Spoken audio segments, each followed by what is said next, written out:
Vejamos essa sessão de perguntas e respostas relativa ao tema Medicina e Psicologia do Futuro na perspectiva espírita. Atenção para essa ideia de que se trata de algo a partir de uma perspectiva espírita.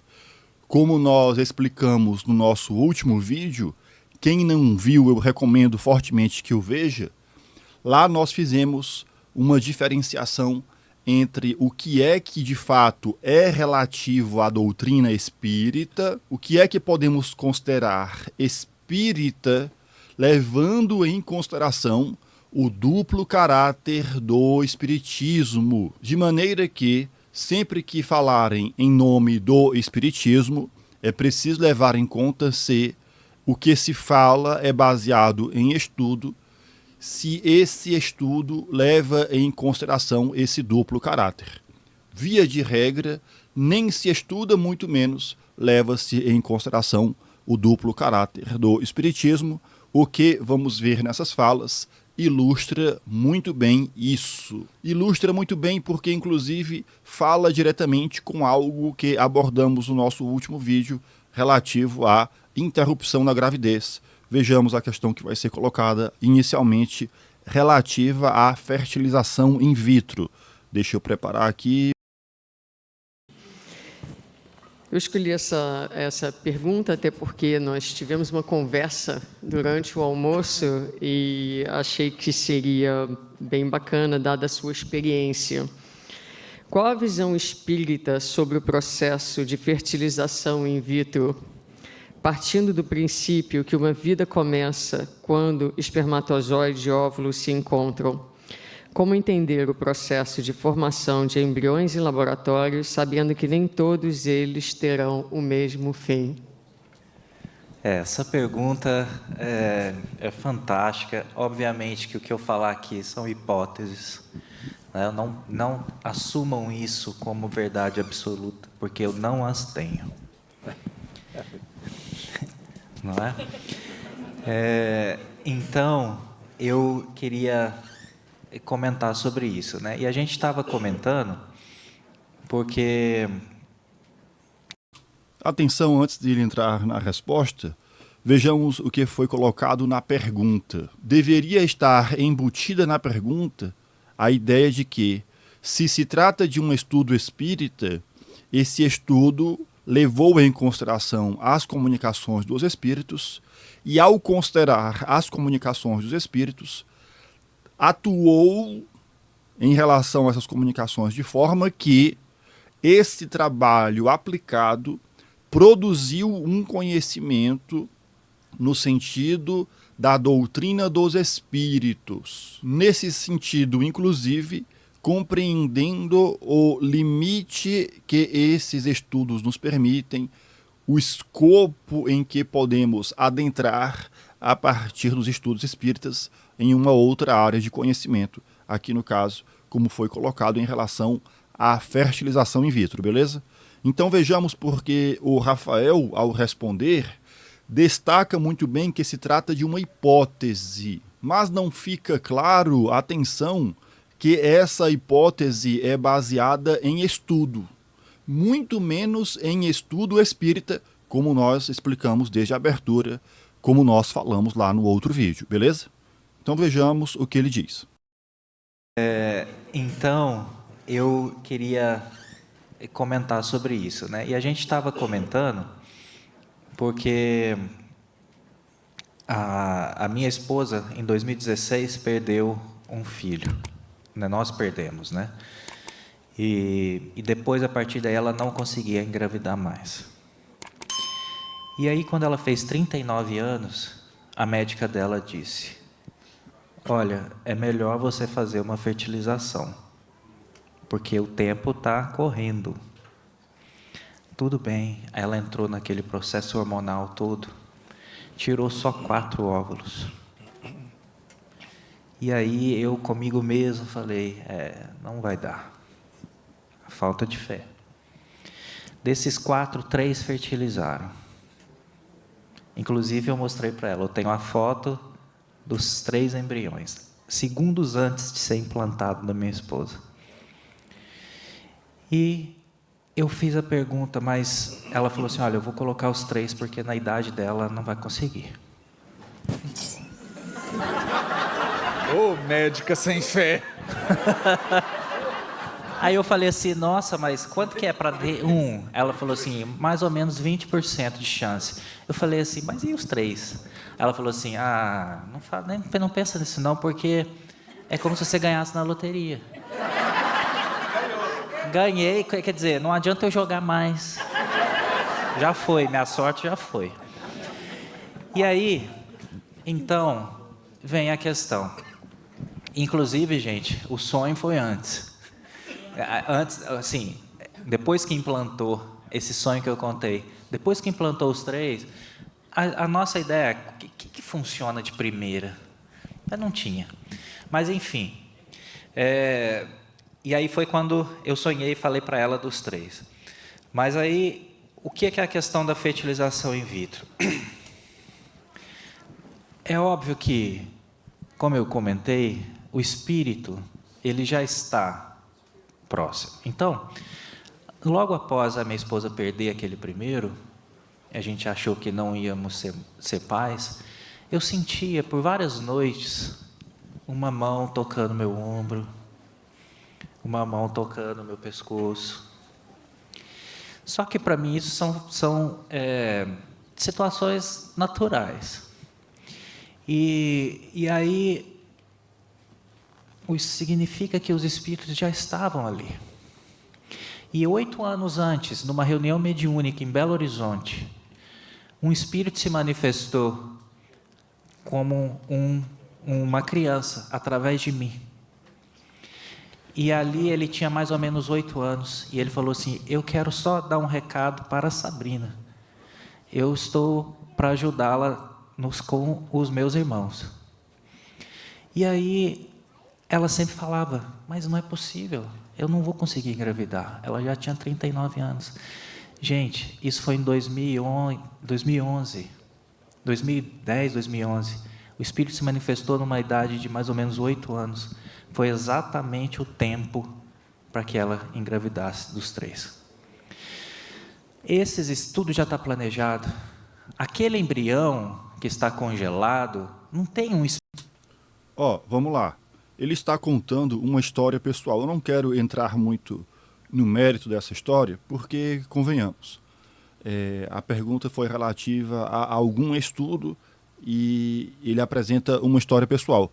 No entanto, essa história, o contexto dessa história, nos remete à minha última fala, porque, vejamos, aqui você tinha a oportunidade da implementação de uma cultura kardecista, no qual essas comunicações pudessem ter sido estudadas no âmbito da família. Assim como eu falei em relação à interrupção da gravidez, vejamos que aqui o problema da fertilização, ele pode ser analisado em relação a um caso particular. E essa particularidade tem a ver com as circunstâncias, de maneira que esse tema, ao ser abordado no contexto daquela família, ele ganha uma especificidade que eventualmente não poderá ser replicado ou considerado em outros casos. Em outras palavras, o que eventualmente valeu para eles, não necessariamente valerá para outros.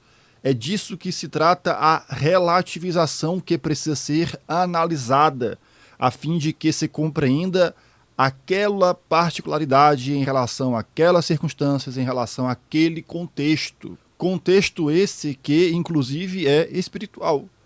E esse contexto espiritual ele poderá ser descoberto, analisado, aprofundado a partir de um estudo que permita adentrar nesse campo, atenção, nesse campo com o auxílio dos espíritos, compreendendo os limites que os estudos kardecistas possuem, atenção, em relação ao próprio fenômeno em si, como ele foi estudado por Allan Kardec, os limites que possui, etc., beleza, mas também em relação à possibilidade de se adentrar em outras áreas do conhecimento, beleza?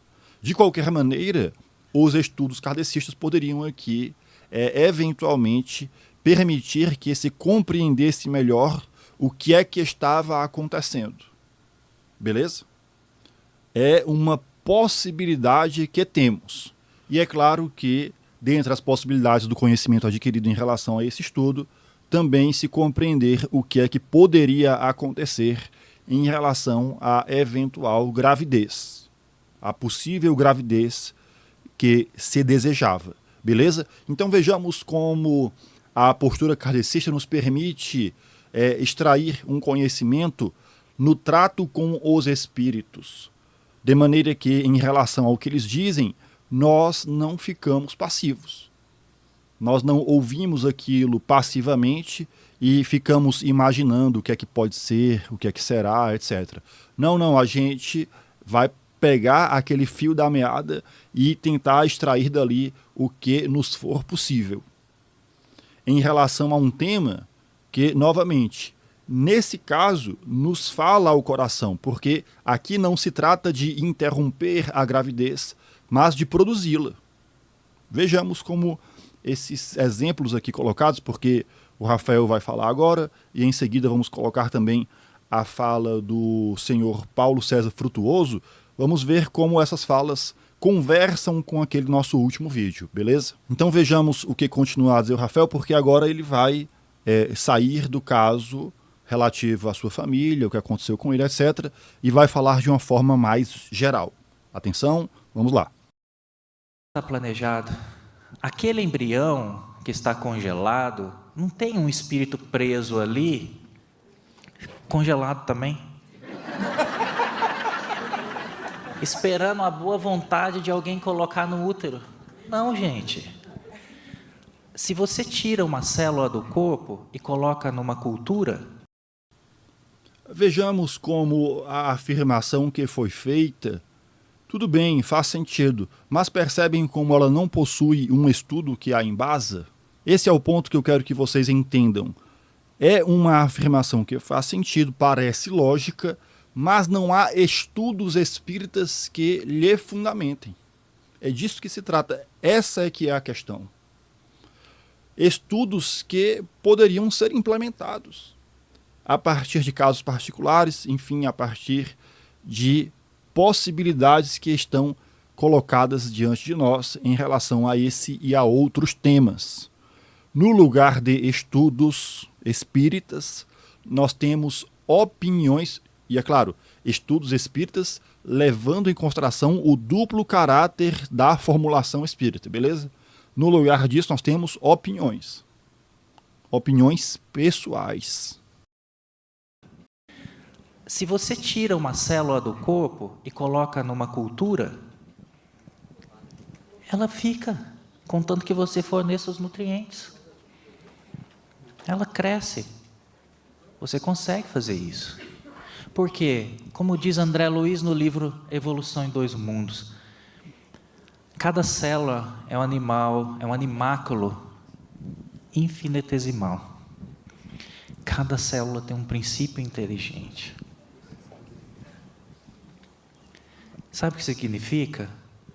Que nós temos trilhões de princípios inteligentes sob o nosso comando.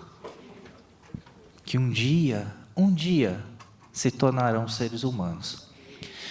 Esse princípio inteligente, obviamente, está nas células de um embrião.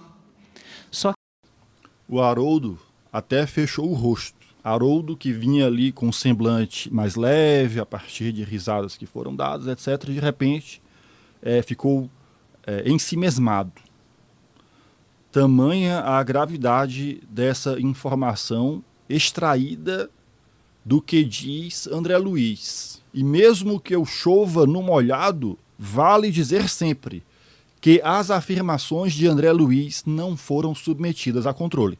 No entanto, elas são repetidas por aí, desse jeito, enfim. Porque passaram a ser aceitas como verdade. Verdade inquestionável. Inquestionável porque não questionada quando foi recebida. Inquestionável agora porque ai de quem for criticar uma afirmação ou afirmações que permitem esse tipo de abordagem aqui, como nós vimos o Rafael fazer. De maneira que, é preciso que fique claro, quando se fala de André Luiz, ou de Emmanuel, ou qualquer outro que o valha, é preciso entender que essas abordagens, elas se dão no domínio religioso.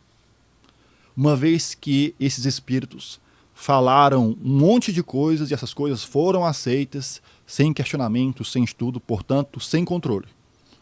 De maneira que tudo o que eles disseram é até hoje repetido, como nós dissemos. Afinal de contas, se trata de uma fé cega. Vejamos que a postura em relação ao espiritismo é uma postura religiosa, portanto, muito inclinada à aceitação de verdades admitidas como dogma. Dogma de fé, beleza? Então vejamos o que continua a dizer Rafael. Em seguida, eu mostrarei uma fala do senhor Paulo César Frutuoso. Só que por que ele não fica crescendo? Se você tirar ele do freezer, fica no nitrogênio líquido, a menos 120, 80, sei lá, 150 graus. Se você tirar ele dali, ele vai virar um ser humano? Não. Mas na hora que você colocar ele no útero de uma mulher, aquele espírito designado inicia o processo de desenvolvimento daquele embrião. A vida, então, se faz. É basicamente isso. É uma hipótese, gente. Mas acho que faz sentido, né? Beleza, então, resumindo, se eu entendi bem, qual é a hipótese? O espírito não fica lá congelado, ele se vincula a partir do instante em que, de fato, a gestação começa a acontecer dentro da mulher. Como eu havia dito, é uma hipótese que faz sentido. A questão é, não há um estudo espírita que lhe embase. Beleza? Então vejamos agora o que será dito pelo Paulo César Frutuoso, que, por sua vez, também irá aqui manifestar sua opinião. Opinião que igualmente carece de fundamentação, beleza? Então vejamos aqui o que é que ele vai dizer. Muito obrigada.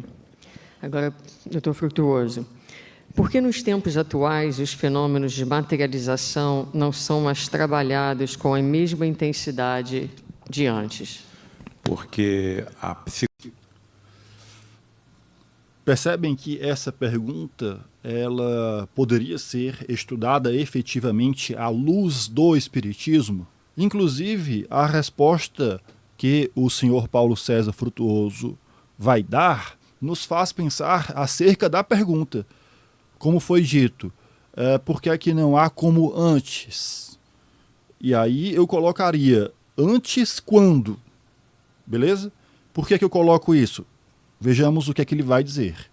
Qual é a explicação que ele vai dar? Olha só. Por que nos tempos atuais os fenômenos de materialização não são mais trabalhados com a mesma intensidade de antes? Porque a psicosfera do nosso planeta está de uma densidade muito profunda. Existem duas atmosferas, até onde eu entendo. Uma atmosfera material, ventos, tufões, luz solar, tudo isso que nós sabemos. Mas existe uma segunda, a psicosfera, que é a soma das energias mentais dos espíritos encarnados e desencarnados daquele planeta. Olha, qual seria a psicosfera de um planeta? Então, vejamos. Esta é a afirmação. E agora vem aqui, vejamos o argumento, a partir de reflexões do senhor Paulo César. Supondo que elas têm origem nas suas próprias ideias. Nós vamos aqui fazer um exercício. Vamos supor que Paulo César o senhor Paulo César, melhor dizendo, tenha chegado a esse entendimento a partir de algo que os espíritos lhe disseram. Vamos colocar dessa forma para pensar acerca da postura kardecista. Então, os espíritos dizem algo como o que vai ser dito agora, beleza? nos cabe pensar a respeito desse algo que está sendo dito e, a partir disso, eventualmente formularmos questões. E, de posse dessas questões, evocarmos o Espírito a fim de saber o que é que ele pensa a partir das perguntas que nós elaboramos. A depender do que diga o Espírito, pode ser que ele se enrole ainda mais quando for responder as nossas perguntas. A partir daí a gente sabe o que fazer com aquele conteúdo. Mas uma vez que essa postura não é adotada, supondo que o Espírito diga isso para alguém, vejamos quão problemática é essa postura passiva em relação ao que dizem os Espíritos, de maneira que o Espírito eventualmente disse, aqui no exercício que nós estamos fazendo, pode chegar num palco espírita, numa tribuna espírita e ser divulgado. Vejamos, essa divulgação parte da premissa de que essas questões estão sendo respondidas à luz do Espiritismo. Mas como nós estamos vendo, é preciso distinguir a perspectiva espírita da perspectiva dos espíritas. Por enquanto, nós vimos aqui opiniões, no caso a do Rafael Rezende e agora a do senhor Paulo César Frutuoso. Mas essas opiniões, elas poderiam ter origem no que disseram os espíritos. Dá no mesmo, tem o mesmo peso, percebem? Tem o mesmo peso em relação ao que pode ser admitido como uma perspectiva à luz da doutrina dos espíritos. De maneira que opiniões sobre temas espíritas, vejamos, não podem ser admitidas, não podem ser elevadas ao status de doutrina. Beleza? É preciso que isso fique claro. Então agora vejamos os argumentos apresentados pelo senhor Paulo César Frutuoso. E agora eu coloco o exercício para vocês. Imaginemos que um espírito lhes diga isso que o senhor Paulo César Frutuoso vai dizer. Ele apresentou a ideia, ele fez a afirmação de que é em razão da psicosfera da Terra. Agora ele vai argumentar, beleza? Em relação aos argumentos, eu gostaria que vocês formulassem questões para que elas fossem colocadas aqui nos comentários. Só a título de exercício. Imaginemos que o que ele vai dizer agora, quem está dizendo é um espírito, numa reunião particular de vocês, implementadas nas suas reuniões familiares, etc. Um espírito venha e dê essa argumentação, apresente essa argumentação em relação à afirmação de que o motivo de não haver tantas materializações é por causa da psicosfera. Beleza? Olha só. Onde são praticados por ano aproximadamente 100 milhões de abortos criminosos. 100 milhões de abortos criminosos. Ocorreu um episódio lá na Argentina, há pouco tempo, muito triste. Uma jovem, Maria Del Valle, comandou um processo de legalização do aborto na Argentina. Deixa eu interromper aqui logo. Eu sei que eu já falei muito e tinha colocado aqui para a gente ver a argumentação, mas percebem aqui, e aqui eu faço, claro, um link direto com a nossa última fala, entrando aqui na questão da interrupção da gravidez. Chama a atenção a colocação como foi feita. Não sei quantos milhões de abortos criminosos. Por que é que a colocação é feita nesses termos? Porque não há margem para se compreender os casos.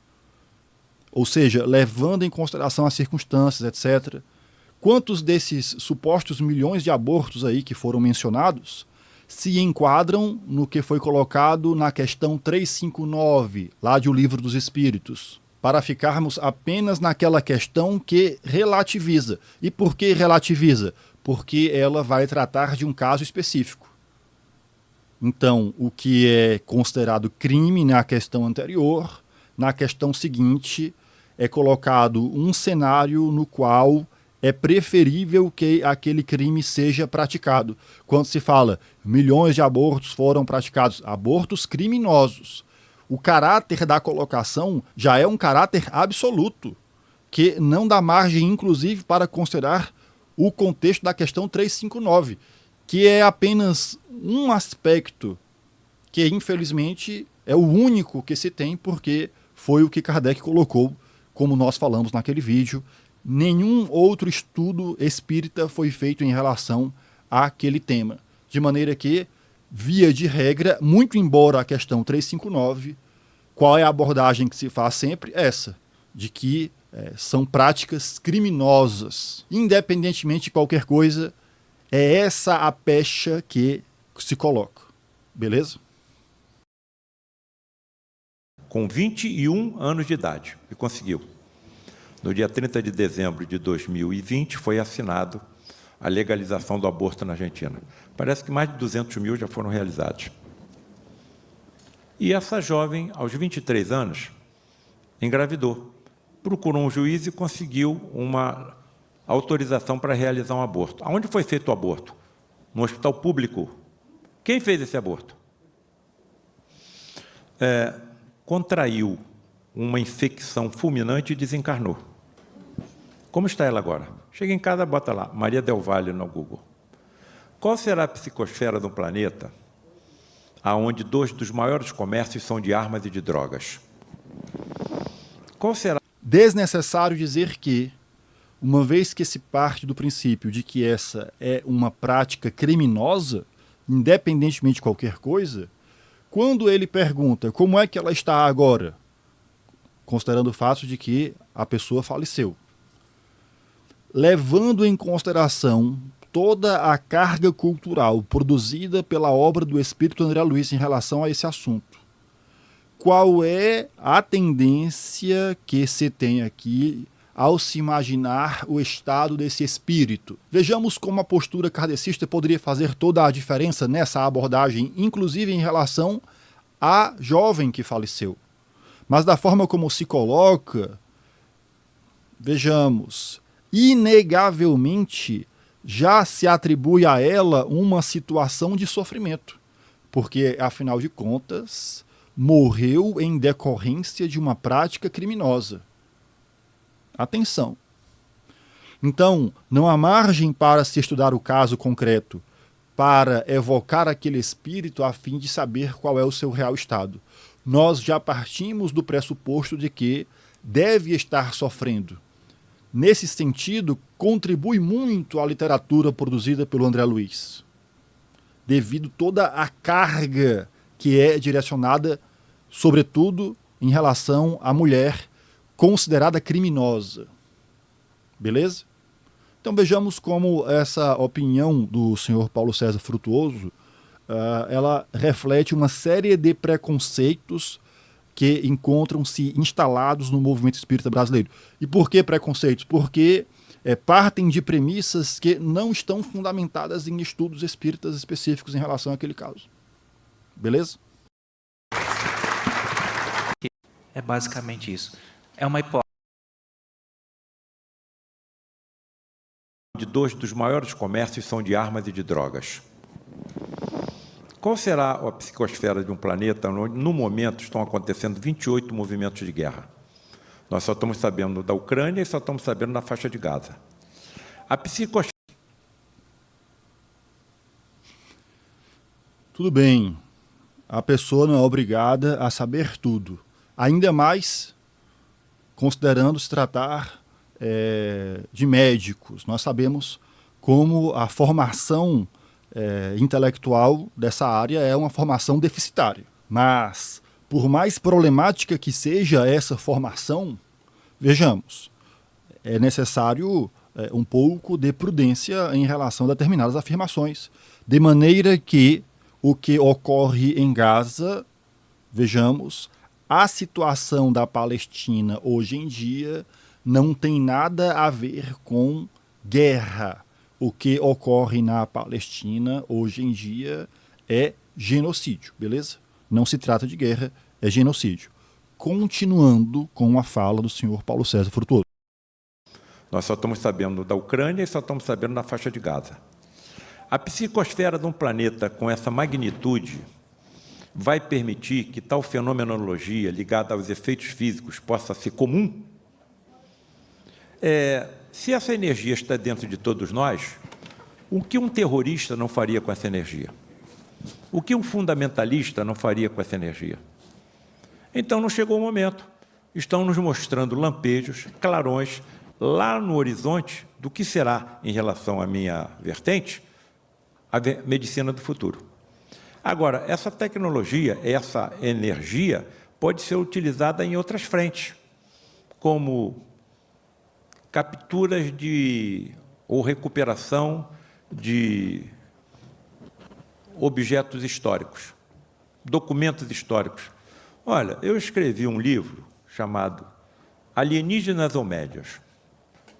Tu não vai acreditar. Estou sentado na sala da minha casa assistindo a televisão. É isso que acontece comigo. Isso acontece comigo, cara, eu não entendo. Estou assistindo televisão. Sabe o que eu estou assistindo? Um documentário chamado Alienígenas do Passado. Muito bem, estão falando sobre o quê? A construção da pirâmide de Gizé, a mais alta construção humana até a Torre Eiffel. A pirâmide de Gizé. Foram colocados ali 2.300.000 blocos de pedra, pesando entre 6 e 80 toneladas, que foram recolhidos de uma pedreira localizada a 900 quilômetros há 4.000 anos antes de Cristo. Não se conhecia ferro nem roda. Botou 100 e tantos blocos de pedra por dia, e ao longo de 20 anos. E aí eu estou assistindo. E aí eles dizem o seguinte, olha, a probabilidade maior de que isso tenha acontecido é realmente auxílio de tecnologia alienígena. Não sou contra, existe vida em todo o universo.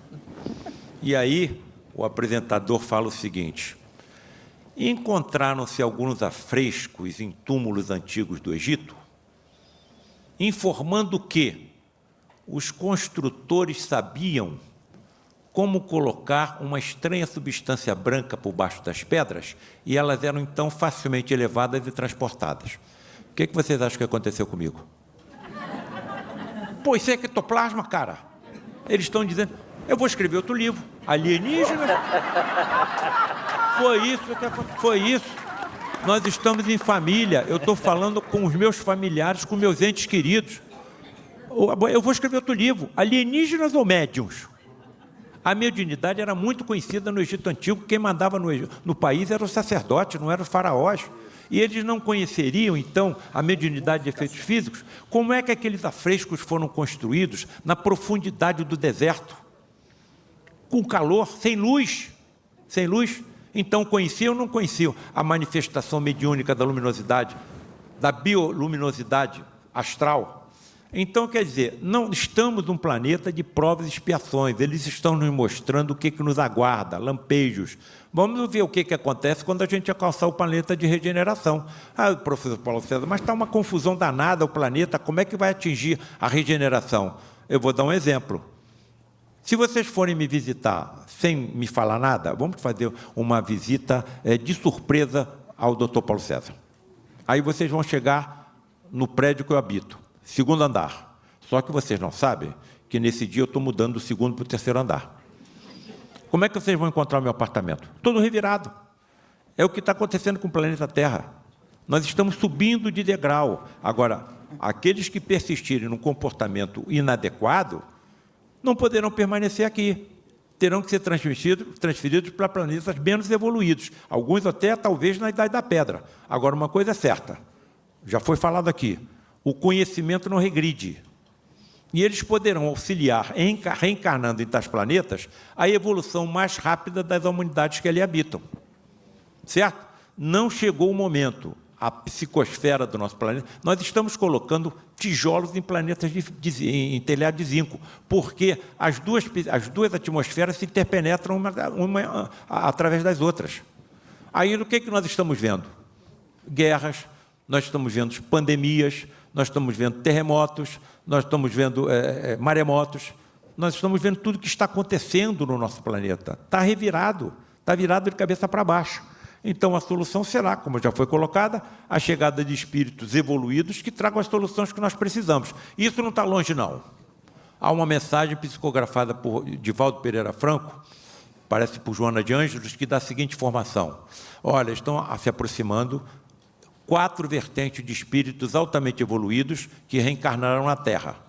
Primeira vertente, espíritos altamente evoluídos no ramo da engenharia, que trarão soluções não para o pugilo dos mais ricos e poderosos, e sim para a humanidade como um todo. Espíritos altamente evoluídos no ramo das artes. Nós estamos vendo crianças com 2, com 3, com 4 anos executando sinfonias no piano. Aonde aprenderam? Na barriga da mãe? Terceira vertente, espíritos altamente evoluídos no ramo da justiça. Veja como isso é importante ao país que nós habitamos, não aqui, mas aonde eu habito. E a quarta vertente, que eu considero a mais importante de todas. Espíritos altamente preparados e evoluídos no ramo da mediunidade. Somos 7%, e quando formos 20%, 30%, 40%, os cientistas vão ter que se voltar para isso, porque terão médiuns em suas casas, seus filhos serão médiuns. Então, nós estamos no caminho, isso tudo vai ser resolvido. Nós estamos sob o governo de um Cristo planetário chamado Jesus. Vou pegar um gancho nessa sua última. Vamos lá, é tanta coisa que assim a gente tem que deixar passar, enfim, não vou pegar todos os detalhes dessa fala, porque é absurda, no geral. Mas eu faço aqui novamente referência à pergunta, porque foi colocado assim, em relação a antes, né? Por que é que não ocorre tanto como antes? E aí, com base na resposta que foi dada, vejamos, caberia aqui um questionamento, e aí vocês podem pensar outros questionamentos para serem feitos, como eu havia proposto. Quando que antes essa psicosfera, agora apontada pelo senhor Paulo César Frutuoso, quando que antes ela esteve melhor? A partir de quais parâmetros? Guerras, doenças, etc. Beleza? Então, aqui a gente encerra os nossos comentários a partir dessas 2 opiniões que nós analisamos. Elas ilustram muito bem o que nós colocamos lá no nosso último vídeo. Recomendo fortemente que você o veja. Eu recomendo que você se inscreva no canal, deixe aqui o seu curtir e compartilhe também esse vídeo com outras pessoas, beleza? Era isso, até uma próxima. Valeu!